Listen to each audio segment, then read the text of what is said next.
I'll call this March 1st, 2023 council work session to order. This is the first of our 6 p.m. Council session changes, so welcome to everybody who is in attendance and online. I believe a quorum is present. And Ms. McKay, will you call the roll call, please? Mr. Dwyer?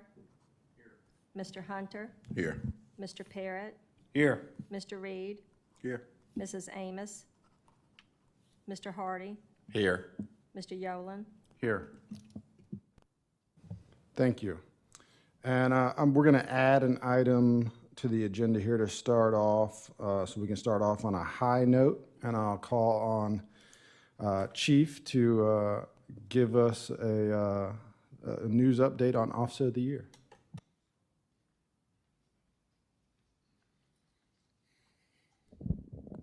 Thank you, Mayor, members of council, town manager. It's my pleasure to introduce to you the 2022 Officer of the Year for the Farmville Police Department, Corporal Rachel Herndon. I'd like to give you a little bit of background on Corporal Herndon. The Officer of the Year status is awarded to an officer who has been voted upon by the command staff. Requirements shall include community involvement, commitment to the agency, and superior performance with a specific difficult task, and/or a complete and consistent body of work throughout the year that exceeds normal expectations. Submissions are reviewed by the command staff and to determine which officer has exhibited excellence in their position and has gone above and beyond the call of duty. This is the third highest award the department can bestow on a member and is accompanied by a uniform pin that may be worn throughout the year. The Officer of the Year recipient will also be the department's nominee to receive the VFW Law Enforcement Award. Rachel began her journey with the Farmville Police Department on June 26, 2017. Rachel was promoted to Corporal March 20th, 2022. From the first day of her career, Rachel has been the officer that has shown the desire to excel and to achieve at her own goals. She is the officer that is quick to learn from her mistakes and to move on, never to make the same mistake twice. She has always been eager to take on any assignment given to her. But there are several things that this year she has gone above and beyond her normal duties that sets her apart for this award. Rachel is very active in the community policing program. In June of 2022, Corporal Herndon planned a First Responders Day at the Barbara Rose Johns Farmville Prince Edward Community Library. This event saw over 200 people in attendance and incorporated support from the Virginia State Police Aviation Unit, local fire departments, EMS, and law enforcement. Corporal Herndon also spearheaded an Operation Blue Christmas event. And finally, over the past several years, Corporal Herndon has aligned herself with the necessary training to secure the proper equipment to conduct investigations into online internet crimes involving children. Many of these investigations are complex and involve many hours of research and multiple types of legal process to collect the necessary evidence to successfully prosecute the case. With each task assigned, Corporal Herndon works toward carrying out the mission of the Farmville Police Department, and that is to provide a safe and secure community through excellence in public service. I've enjoyed watching her grow as a police officer and into her current position as corporal. I feel her determination and commitment to excellence will continue to excel her through the ranks of the Farmville Police Department. Congratulations.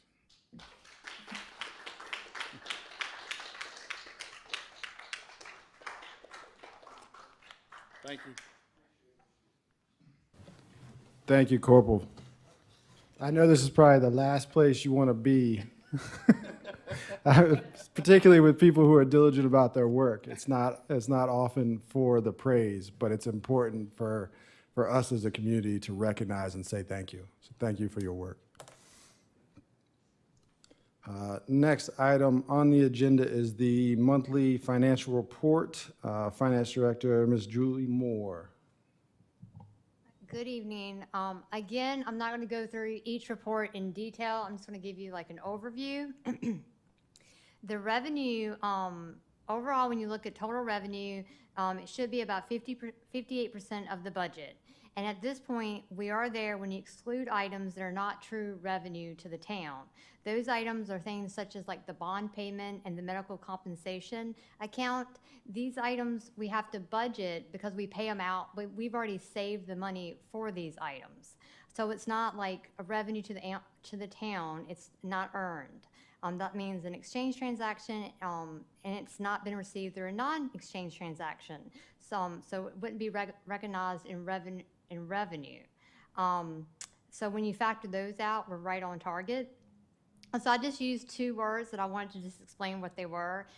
Exchange transactions are when we provide a service to the citizen. So those is like the water and sewer billings that we receive in. That's an exchange transaction. A non-exchange transaction is when we don't provide a service, but we get the money anyways, like taxes and grants. You know, we don't really do anything for that. We just receive the money in. So then when you look at total revenue compared to prior year, we're up overall, and it's based on two things. We sold the golf course, and then the airport has significant grant funding coming in. On expenses, when you look at the total expenses through January, it's less than the 58% budgeted. So that means that department heads are doing a good job overseeing their budgets and making sure that they're not overspending. When you look at expenses compared to prior year, there's some increases and decreases. In the general fund and public safety, we're up, but that's due to, again, we purchased those dispatch radios, and then we've prepaid for that fire truck. In public works, we're up basically because we've purchased more capital assets this year. And then in the water fund, we're down, and that's because we didn't do that transfer like we did last year.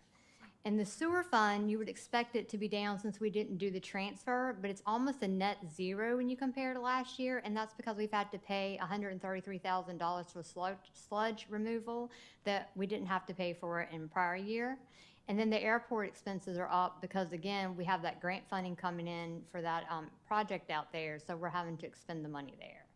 The only other thing I wanted to point out that you didn't have in your package is, as of today, for the business licenses, we've collected 64% of those. Last year at this time, we'd only collected 52%, and they were due yesterday. So starting next week, my office is going to start calling people and getting them to bring in their payments. Any questions? Doesn't sound like there are any questions. Well done. Next item on the agenda is the discussion of the Prince Edward Rescue Squad. Mr. Davis? We had a brief conversation at our retreat, and I just wanted to bring everybody up to speed. For the current year that we're in now, we budgeted $15,000. You know, we did 3 years at 30, as we said we would, and we budgeted this current year at 15 and saying next year we wouldn't do any. And the goal was for them to be more financially stable and get them on their feet when they were hiring an executive director. However, we got a bill for this year for $30,000. So unless you all commit funds from contingency, I just wanted to let you know that we plan to pay what we budgeted, and that'd be $15,000 for this year.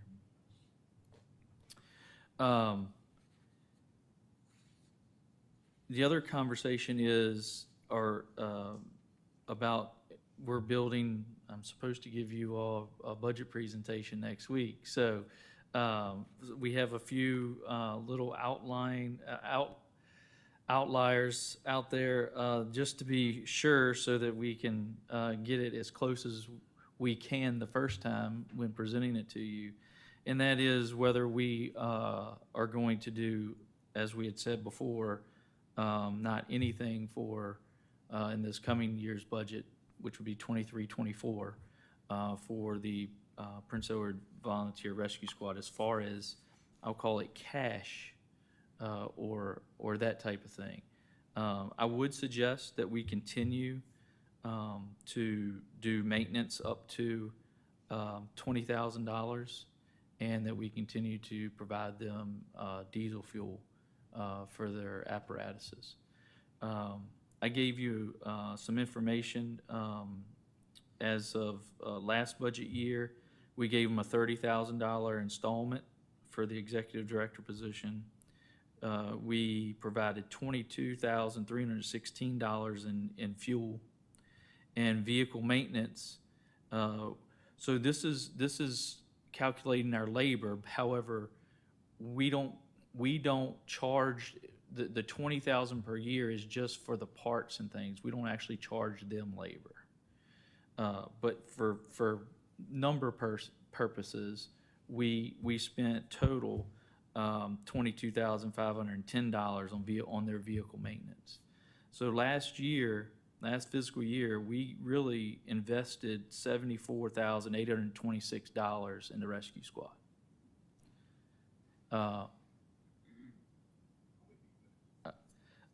Currently this year, with our 15,000, and these numbers were from mid-February, so I don't have and some of them were from prior months, so not to date.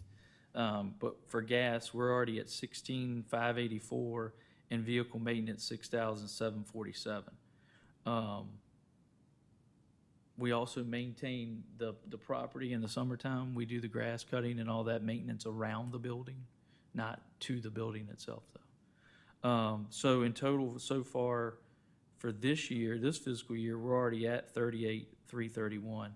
I guess the reason I'm pointing all this out is we may not be giving them an installment in what I like to call money out to them of $30,000, but we will by far provide them $30,000 worth of service that they're not having to pay for, such as gas and maintenance on their vehicles. What's the basis of their increase? I'm sorry? The basis of their increase to us? They billed $30,000 for the position, even though we budgeted 15. So it's just on the position that they want the increase on? Right, and that's what the original 3 years were. We only said we were doing 15 this year, and that's what's in the budget. In light of your enlightenment to us as far as what we've contributed to them in the way of from labor, fuel, time, I feel like that we've far exceeded what the 30 that we had proposed originally. I see no reason for us to personally follow through with an additional 15 at this time. I'll also point out, we're all here to work together. And that's not what this next figure I'm getting ready to give you is not pointing out who's doing what. It's just, our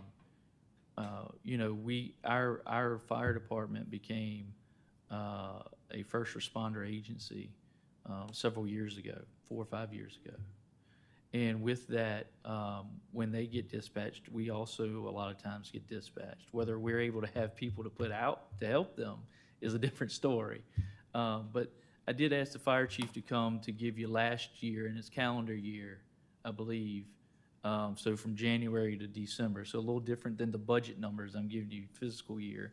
But we help respond to a significant amount. Now, granted, we can't transport, and we're not in that business, they are, but we do assist. And so just to get you some numbers of how we respond as well to these things and to assist.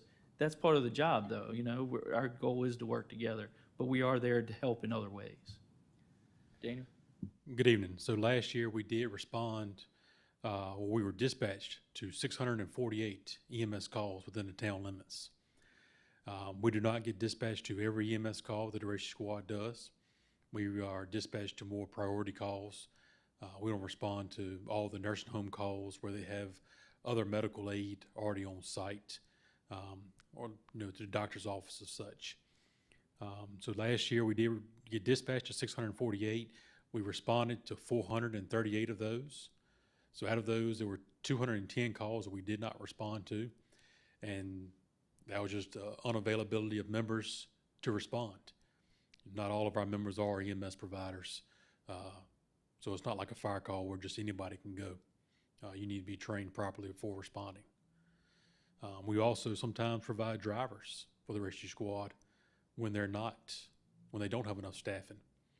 Today was an instance where they had multiple calls, and we provided them a driver so they could staff an ambulance to be able to respond to a call.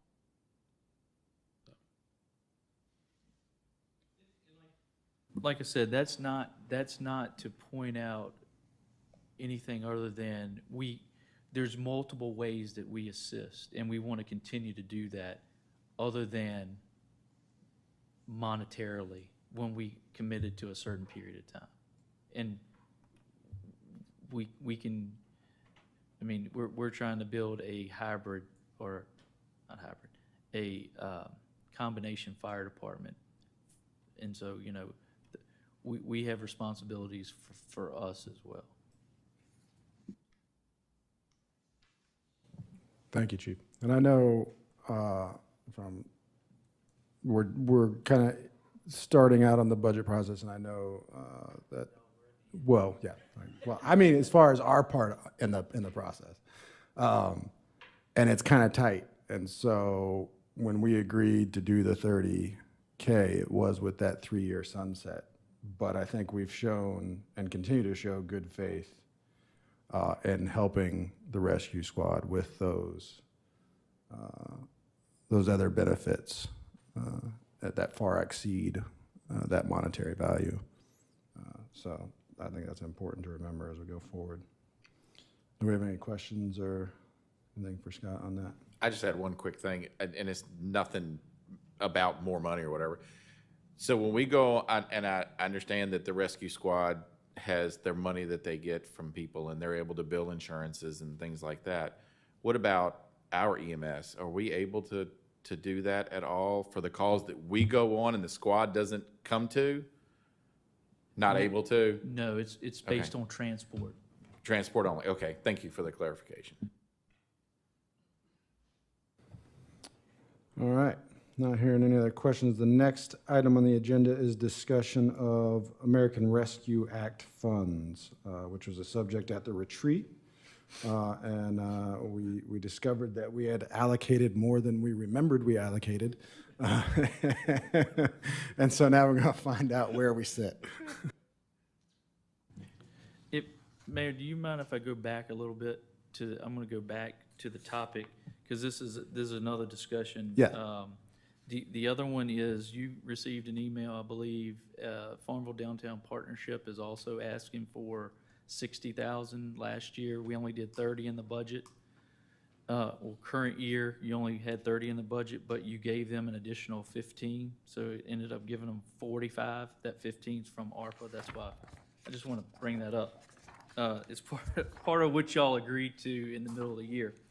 I will say that they've asked for 60. Last year we did 30.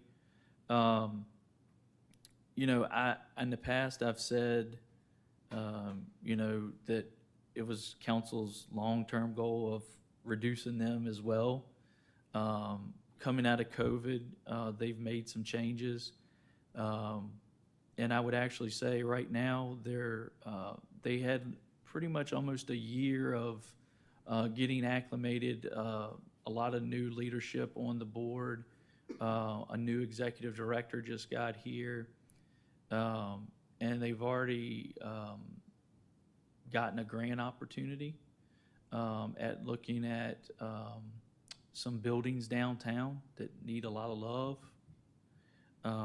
And so just as a study first, not anything to do with them per se yet. But, you know, in my last prior discussions, it's been, I think if you looked at their plan they gave you last month, they're kind of, you know, they're showing that they're having a plan together.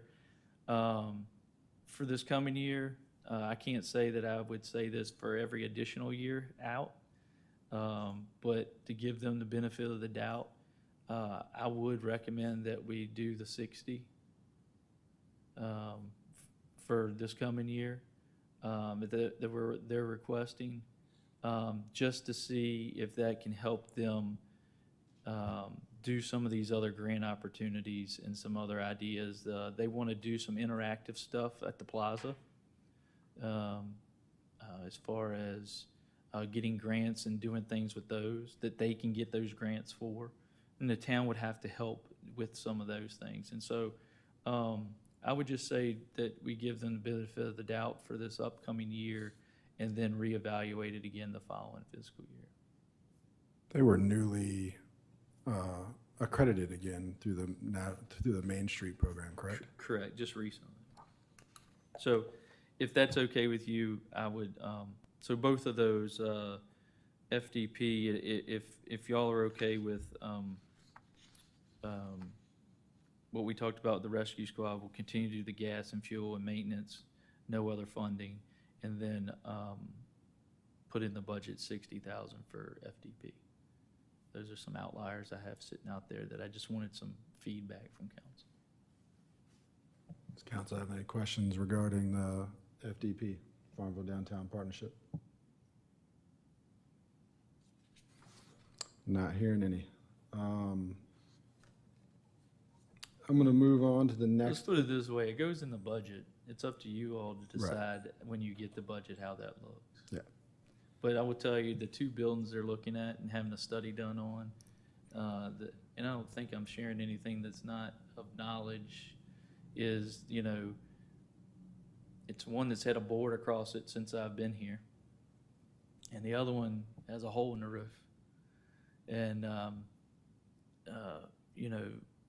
if they get a grant to potentially get those buildings or do something with them, that in itself of helping assist by doing that is tremendous for downtown. Absolutely. I'm done with those 2 cents. Back to the original item on the agenda, Mayor, ARPA funds. After discussion at the retreat about where we were, what we have spent it on, I thought, and some of our memories were not remembering, oh yeah, we did approve that, we didn't, I thought we'd break it out of what we've spent already. It's gone. What we've committed already to do, and then obviously what we have left, the remainder. So if you look what we've spent, we have 3 different areas where you gave incentives for employees, 2 in 1 year, 1 in the current, in another year. Some of the other ones that you did are the water and wastewater plant, and then the crash barrier was needed because of some of the stuff we do on the roadway that was brought to our attention that was needed in Public Works. It was really a requirement. The other things that are committed are a lot of, once again, wastewater and water plant activities, along with the new playground equipment beside the Barbara Rose Johns Library and the splash pad at Wilkes Lake. And then if you look at what we haven't spent, it's a little over $2.5 million out of the whole 8.1. But I think if you went through and you added all of these up, of what is really for infrastructure, you'd probably come close to about whether it's committed or unspent. And the unspent, you've already said that you wanted the rest of it, that 2.5 at the retreat, to go towards studies for sidewalks, water and sewer lines, bike lanes, those types of things. So, and then whatever's left is to start implementing some of those in those plans. So if you take that 2.5 and the rest that's been committed or spent, you've probably got close to $6 million in infrastructure, which is very admirable of what we would accomplish with that. But I just wanted to bring that to your attention since it was a topic of discussion. Some more passionate than others, but it was a topic of discussion. And just to give you a firm understanding of what those items were specifically. Thank you, Mr. Davis. Does council have any questions about that allocation of ARPA? It was a good reminder, because sometimes we do misplace our prior votes and forget about them. But I will say, while it is excellent that we are allocating close to $6 million for infrastructure, I had a reporter reach out to me who wanted to know about inventive ways in which we were spending ARPA, and the splash park was one of the inventive options. But I'm grateful that we get a little splash with the much-needed infrastructure spending. I'll move on to the next item, which falls in line with infrastructure, and that is agenda item number 6, paving bids, review of streets to be paved and the cost. Mr. Davis? Mayor, that was a topic too of what was going to be paved this year. So this is, we put that was already out to bid during that meeting. And so these are the roadways that were put out to bid. And so our paving this year is going to cost $927,777. We'll start this spring. I'll be signing a contract with Colony Construction for that price to do those the paving projects for this year. I just wanted to bring that to council's attention. And when the budget comes, you'll have in your packet the plan for the next 5 years of what will be the plan for paving in the future. And, I'm sorry, Mr. Reed, go ahead. These streets selected. Yeah, same conversation as in the retreat, is that it's based on the condition of the roadways, staying in a compacted area in certain areas that we cover those streets, and then and the years that it's been since they were last done. May I? We've gone through streets for a number of years, and as I admire the way you look at the way we need to go forward with streets, but we also can't forget about the past. And I think at one point in time, it looked like, and Mr. Reed, you can correct me if I'm wrong, it looked like that streets were being done on a certain part of town and other parts were being neglected. So then we went to at least each year, at least one of the wards would at least get a street done, so it doesn't look like, so you don't have your constituents jumping on you when they see the streets being paved across Main Street, but not on the other side of Main Street. And it was better that way, but I know the roads need to be done, but I guess I will reserve my judgment until I look at the next list of the 5 years of upcoming. But we did have a chance for the wards to have at least a street done, so nobody would say that it's all done over here or it's all done over here. You got a piece every year, if you understand what I'm saying, when it comes to our constituents.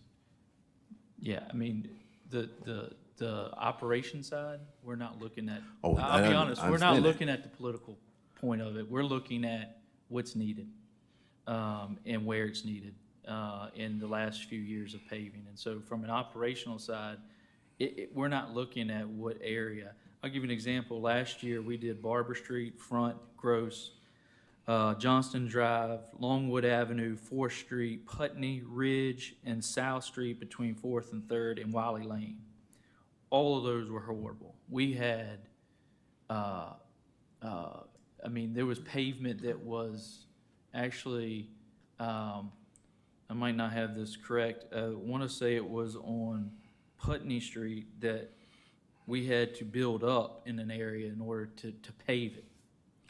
And then we did last year also, we did all of the Crestview subdivision. because all of those roads were coming apart or not. So we did, it just happened to be, we did 2 areas of town last year, and that's because those were the areas that were in the worst shape at that point in time.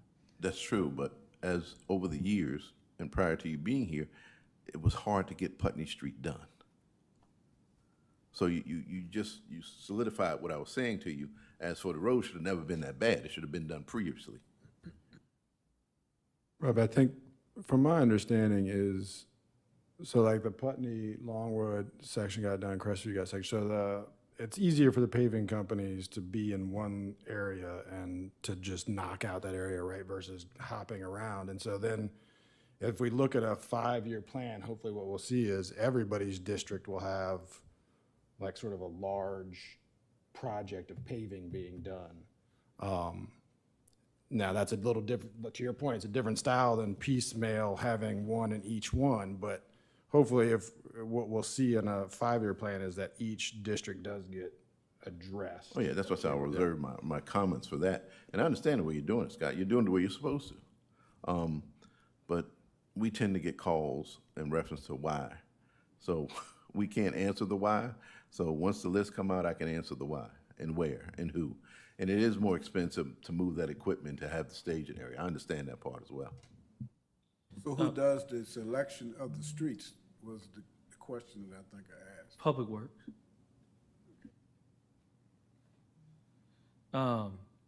Just like this year, you'll see we really need to do up near where the roundabout's going, but there's no sense in spending money where the roundabout's going at this potential time.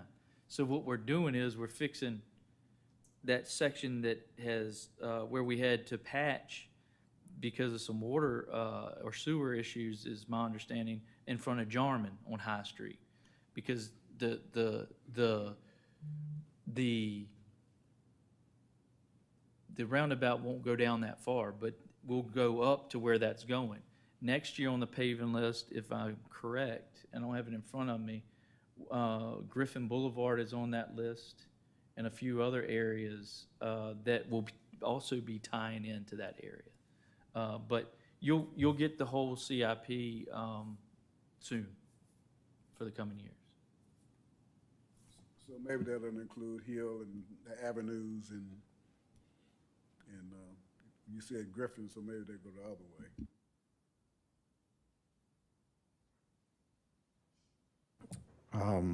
Okay.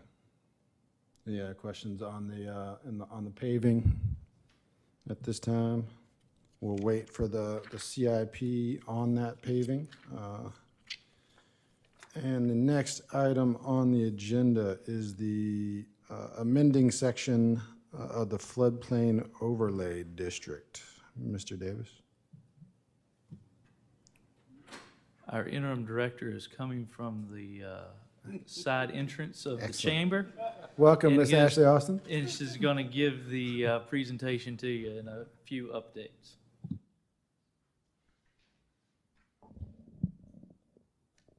Good evening. So I'm going to give a brief overview of why we are updating our floodplain ordinance. So in April of 2021, we received preliminary flood insurance study and flood insurance rate maps, which are also referred to the FIS in the firm. These items were available for review to the public, and a 90-day appeals process began February 16th, 2022.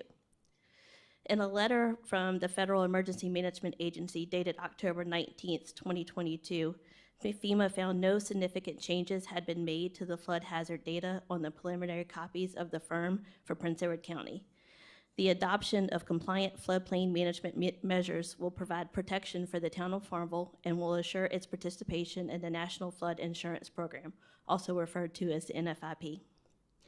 We have until April 19th, 2023 to adopt and submit to the FEMA Regional Office a floodplain management ordinance that meets or exceeds the minimum NFIP requirements.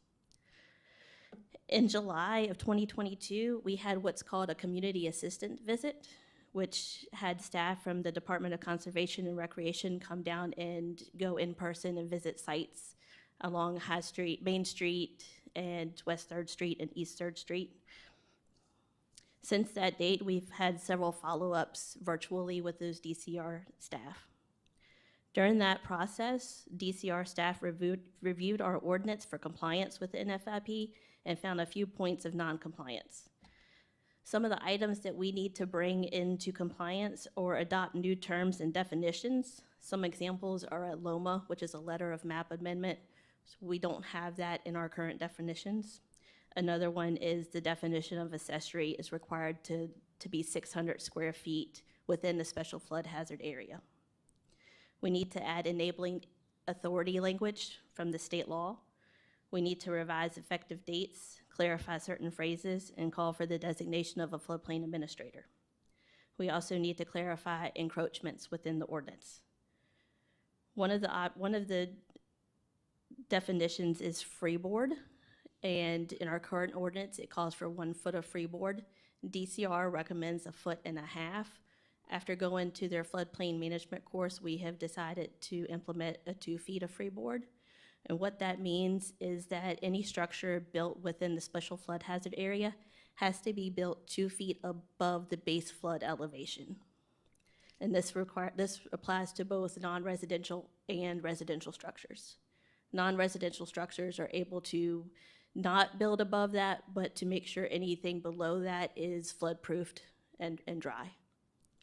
What happens if we don't adopt this ordinance? Well, it could cause an increase to flood insurance premiums for residents and business owners. And the town may incur NFIP sanctions, probation, and/or suspension from the program. I can field any questions now. Do you have any questions for Ms. Austin on the floodplain overlay? As far as like local businesses in that floodplain area, what you touched on it a little bit, but what exactly does this mean for them if they were to make any sort of changes to the structures on there? So it is no different than what was in the previous ordinance. We did increase the freeboard if it's a current structure and they keep their any changes they make below the 50% of their assessed value, they can make those changes. If they want to go above the 50% of their assessed market value, they will have to meet that 2 feet of freeboard. But that should be the only item in here that would cause any concern. Okay, thank you. Any other questions for Ms. Austin? All right, thank you for that. All right, next item on the agenda is discussion of the FY 2023-2024 local choice health insurance rates. I have Mr. Davis or Ms. Moore, who's going to jump on that one? Yeah, I'm just gonna, if you have any questions, it's Julie. But I'll deliver the good news, and that is our rates are not changing. They're staying the same. And so that's a positive. I kept looking at it like I was missing something. I did too, to be honest, and that was the zero. Our health insurance is not increasing. So next meeting, at the regular meeting, as you know, every year we have to get council to agree for us to continue with local choice and stay with them. And so by doing that, we also, in the budget process, plan to keep our rates for employees and the employer the same, the share, as we have in the current year budget. So that does give us a lot better opportunity to do some things in the budget for employees, as far as hopefully looking at a decent pay increase. And so knowing that there's no change in health insurance is healthy for us. Absolutely. Do we have any questions for Ms. Moore? Ms. Moore? No? All right. Well, fortunate that we didn't have any changes. Do we have any other comments, Mr. Davis? Just one. We've had two, but the Planning Commission wants to have a third community input session for the plan unit development topic. And so the third event will be Tuesday, March the 28th, 6 p.m. at the Moton Museum. And that's right before the planning commission will pick that back up in April, correct? As far as discussion? I'm not positive if they're gonna do any discussing at the March meeting or not, but No, at the April meeting they will, sorry. yeah, but I'm saying they may discuss Right. some of that in March. I'm not positive. All right. Do we have any other comments or concerns from council this evening? Not hearing any. We've successfully made it through our first evening work session. Thanks, everybody, and I'll adjourn the meeting. Motion to adjourn. Yeah. Yeah. All right, motion to adjourn heard. Do we have a second? Second. All in favor? Aye.